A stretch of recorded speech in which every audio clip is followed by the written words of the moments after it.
ये कहानी ममता की है। बचपन से ही घर में ये एहसास दिलाकर पाला गया कि औरतों को बोलने का हक नहीं है। अरे ममता, जरा जल्दी जल्दी हाथ चलाओ। रोज ऑफिस में देर पहुंचता हूँ तुम्हारे कारण। लेकिन आपका सारा खाना पैक और तैयार भी है। अरे जबान जितनी चलाती हो उतना अगर हाथ चलाती ना तो शायद घर को अच्छे से मैनेज कर पाती। क्या मतलब है? क्या नहीं मिला आपको? मोजे मोजे कौन देगा? ममता भागकर पति को मोजे देती है। वो हर किसी का ख्याल रखती, लेकिन उसके घर में रोज का रोना लगा रहता। अरे माँ, आज स्कूल में टीचर ने मुझे फीस के लिए डांटा। माँ, मुझे अच्छा नहीं लगता कि स्कूल में फीस के पैसों के लिए मुझे कोई भी बात सुनाए। अरे पर बेटा, ये तो पापा करते हैं ना, सारा ऑनलाइन। मुझे तो इसकी जानकारी भी नहीं है। हाँ हाँ, बना लो बच्चों के सामने मुझे बुरा। अरे करता तो मैं ही हूँ, माना, लेकिन मुझे कोई सपना थोड़ी ना आएगा कि बच्चों की फीस जमा करनी है। अरे बताओगी तो तुम ही ना। ममता की अब ये आदत में शुमार हो चुका था। वो हमेशा हर बात के लिए खुद को ही दोषी मानती। एक दिन वो पड़ोस की दोस्त से कहती है, समझ नहीं आता यार, मैं इतनी डम कैसे हो सकती हूँ। बात तो सही भी है ना। अब पति बेचारा नौकरी करे, पैसे कमाए, या फिर ये देखे कि बच्चों की फीस का वक्त है। क्या करूँ यार। पता नहीं, मेरे पति तो सारा काम खुद ही करते हैं। वो तो कहते हैं कि तुम थक जाती होगी, सारा दिन घर बाहर बच्चे तो। अच्छा, ऐसे भी पति होते हैं क्या? अरे क्या बात कर रही है? भाई साहब कभी तुझे किसी बात के लिए सुनाते नहीं? किसने कहा नहीं सुनाते? अरे ये पति चीज ही ऐसी होती है कि बिना पत्नी को सुनाए उन्हें चैन की नींद कहाँ आती है। तो तू भी परेशान रहती होगी कि कैसे, क्या, कब भूल गई।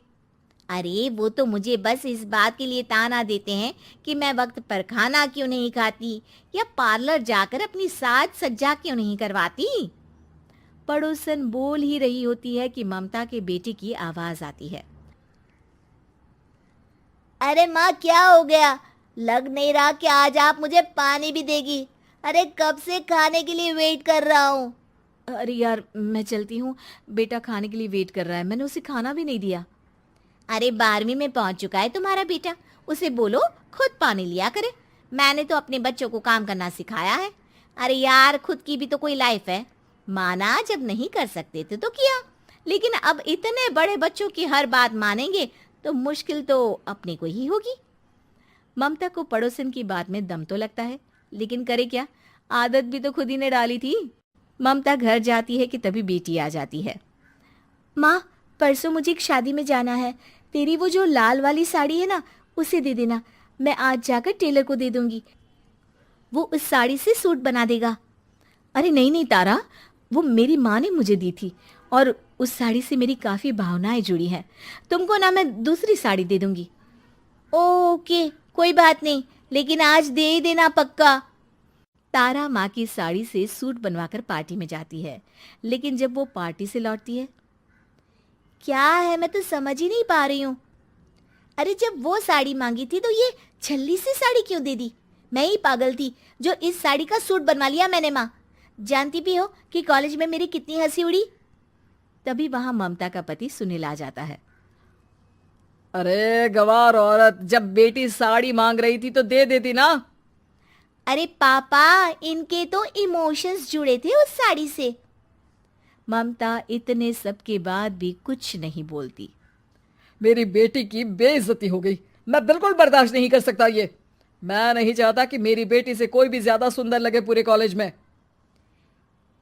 जी, वो पढ़ने में तारा बिल्कुल अच्छी नहीं है, उसकी पढ़ाई पर आप ध्यान दीजिए ना। अच्छा, अब तुम मुझे बताओगी कि मुझे किस पर ध्यान देना और किस पर नहीं। रमेश जैसा ही ये वाक्य पूरा करता है, ममता की बेटी और पति उस पर जोर जोर से हंसते हैं। अरे ठीक है ना, पता ही नहीं चला कि कैसे वक्त इतना बीत गया। अरे कैसे पता चलेगा माँ, हम लोगों के पीछे जो तू बैताल की तरह चिपकी रहती थी, तुझे कैसे वक्त का पता चलता।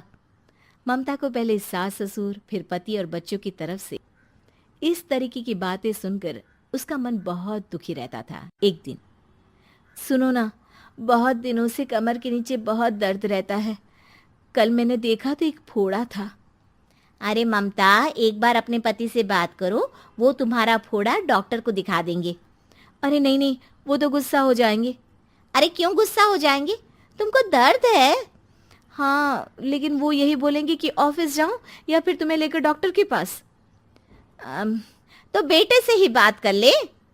अरे वो तो मैं कर लूं, लेकिन फोड़ा है ऐसी जगह कि उसे बताते मुझे शर्म आएगी। लेकिन कुछ ना कुछ तो करना जरूरी है ना। ऐसे कब तक फोड़े के दर्द से तड़पती रहेगी? अब तो सोच रही हूँ कि इनसे बात कर ही लूं, वरना दर्द के मारे कहीं मर ना जाऊं। लेकिन शाम को, ममता, क्या किया तुमने आज? खाने के डिब्बे में कैसा खाना दिया था? दाल खराब हो गई थी। कब की थी? दाल तो मैंने सुबह ही बनाई थी, खराब कैसे हो गई? अच्छा सुनिए ना, मुझे कहना है कि अरे गरम दाल बंद करोगी तो ऐसा ही होगा ना। बेइज्जती हो गई सबके सामने मेरी। ऑफिस वालों ने ऐसा मजाक उड़ाया कि क्या बोलूं।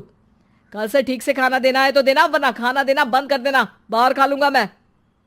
ममता, जो पति से अपनी परेशानी बताने वाली थी, वो अब ये सोचने लगती है कि कल से पति को खाने में क्या दे। अगले दिन ममता थकी थकी सी हालत में, आप लोगों के लिए नाश्ता बना दिया है, खाना बनाने की हिम्मत नहीं है आज तो। रात भर सोकर थक गई है ना, इसीलिए तो खाना नहीं बना सकती। हिम्मत नहीं हो रही है, मैं बस सोने जा रही हूँ। बस मैडम को सोने का बोल दो, फिर देखो कैसे सोती रहती है। माँ, फिर वही पराठा सब्जी। अरे हमारे साथ के दोस्त एक से बढ़कर एक नाश्ता खाना लेकर आते हैं, आप तो बस। सभी घर से निकल जाते हैं, लेकिन जब शाम को बेटा घर आता है तो घर में अंधेरा रहता है। बेटा लाइट जलाता है। क्या माँ, तुम्हारा भी जवाब नहीं है बिजली का बिल बचाने के लिए? वो बोल ही रहा होता है कि सामने माँ जमीन पर लेटी मिलती है। वो उसके पास जाता है। अरे माँ, क्या हो गया माँ? तभी वहां पड़ोसन आती है। अरे बेटा, तुम्हारी माँ के पैर के पास एक फोड़ा है, जिसके कारण ये लगातार कमजोर होती जा रही थी। मैंने उसे पहले ही कहा था कि घर में बता दो, लेकिन तुम्हारी माँ किसी को तंग करना नहीं चाहती थी। तभी वहां डॉक्टर आ जाता है। अरे इनके ऑर्गन में दिक्कत है, कोई बात है जो इनके मन में खटक रही है। अरे नहीं नहीं, इसके मन में कोई बात नहीं है। कोई काम है नहीं ना इसके पास, सारा दिन बस घर में ही रहती है। देखिए, मैं तो ये नहीं जानता, लेकिन हाँ, इनके मन में हमेशा कोई बात रह जाती होगी, इसीलिए उनकी ये हालत है। अगर आप समय से नहीं ले आते तो हो सकता था कि। अरे नहीं नहीं डॉक्टर साहब, हम पूरी कोशिश करेंगे कि वो ठीक हो जाए। हम लोगों ने अपनी ही परेशानी माँ के सामने रखी, लेकिन किसी ने माँ की दिक्कत को जानने की कोशिश तक नहीं की। हाँ, मैंने भी ममता को हमेशा घरेलू जरूरत से ज्यादा काम का नहीं सोचा था। ममता को होश आता है और वो खुद को अपने बेडरूम में देखती है। वो उठने की कोशिश करती है कि माँ, अब आप नहीं उठेंगी। हम लोग है ना, हम लोग आपको पूरी तरह से खुश रखने की कोशिश करेंगे।